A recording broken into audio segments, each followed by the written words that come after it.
Good evening, Bowser, and good evening, Switch fans. Better late than never, even on a Friday, as I whisk you off to a wonderful weekend. It's Halloween, and I'm really ready to see your costumes, so please send them to me on Twitter or Discord. Anyways, I gotta fill you in on the weird ways Nintendo has been being today. They've made some strange decisions and announcements, and some of them are really great, and some are not so great. It's a tale of banned games, unbanned games, Nintendo Switch Online upgrades, Nintendo closures, and release date swaps. Plus, we're gonna throw in a special unboxing just for fun. What's going on, everybody? It's SwitchForce. Hope you're all doing fantastic. Smash that like button if you enjoyed the show, and let me know in the comments down below how you feel about all this strangeness. The tea is so warm and good, I can't stop drinking.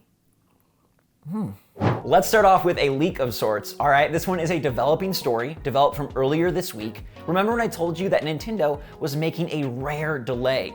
They pushed Advance Wars Reboot Camp 1+2 out of December and into spring 2022. Well, now we know when exactly that game is releasing. We're waiting on confirmation from Nintendo on like Twitter or something, but the eShop is as good as gold because the eShop now says that Advance Wars is rolling its tank treads to April 8th, 2022.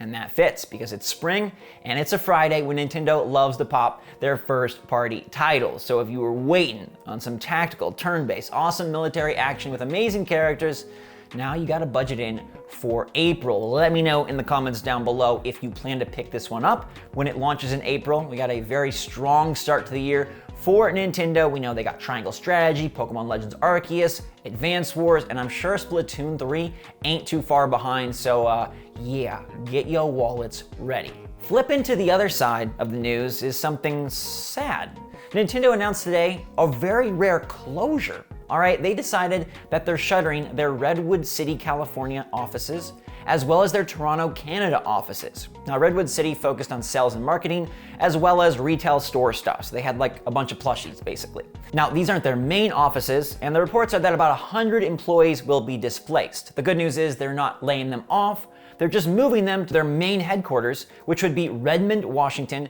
and Vancouver, British Columbia. Now, Kotaku is saying that employees are a bit unhappy with this, that they don't want to be displaced, and rightfully so. Making a move when it's not your choice is never a fun thing, and it's not very clear why Nintendo decided to close these offices. In their official statement, they basically just said, like, our headquarters are up in Washington and British Columbia, so we're just consolidating a bit, don't worry about it. And honestly, I don't think it's anything to worry about. Perhaps they do just want to centralize everything, and maybe with the way things have gone in the world as of late, it's easier to have one hub, I'm not so sure. But I'm sorry to the people that do have to move. I will let you know that it doesn't seem like any game development teams were affected by this, so this shouldn't affect any sort of release schedule or games that are in the pipeline. It's more of like a sales and marketing type move. But it's weird, especially since Nintendo doesn't really do stuff like this very often. Last time was a downsizing in South Korea in 2016 and a restructuring in Europe in 2014. Continuing the strangeness, Nintendo made two very interesting tweets today. The first one was a Halloween-themed piece of Splatoon 3 artwork. Splatoon 3 must be coming sooner than we think. They didn't give a set date, but they keep advertising this game on Twitter. They keep promoting it. They're showing off the special attacks, they're showing off characters, they're showing off artwork. And I don't think this game is like way deep into 2022. In fact, maybe it's coming out in March or May. It seems like it is going to be definitely the first half with how much emphasis they're placing on this game, which is great. I love me some Splatoon, and I think it's hands down the coolest IP Nintendo has created in the last decade or two, right? Like, Splatoon has entered the fray of Nintendo franchises right up alongside the rest of them. They have made those Inklings amazing, and I love it. Now, some people are partial to Star Fox, a game that has not got a Nintendo Switch title yet. It's a little interesting. It's one of the characters that really hasn't seen the light of day as of late, but Nintendo tweeted out Star Fox 2 for SNES today. And this had fans very confused because they thought, what the heck, are they adding this? Why aren't they talking about Star Fox 64 for the expansion pack? Or is this actually a tease for a new Star Fox? Well, it's kind of just weird because Star Fox 2 was already on Nintendo Switch Online as of December 2019. So this isn't a new release, it's not tied to the N64 expansion pack, and it's not about a new game, so why make this mention? Well, maybe Nintendo is ready to get Star Fox up to speed. We know that Kirby is getting an evolution on Nintendo Switch in 2022, and plenty of other mainstay titles have also seen recent upgrades. Is Star Fox next? What I want to know from you in the comments down below is, would you want Star Fox to get a new try on Nintendo Switch, or do you think that's a game in the series that doesn't need a new entry? Y'all let me know if you're big Star Fox fans. I always liked Falco in Smash Bros, although I'll admit I'm not very partial to the mainline games. I'm not really a big space flyer, although I'd love to see what they could do in the Switch era.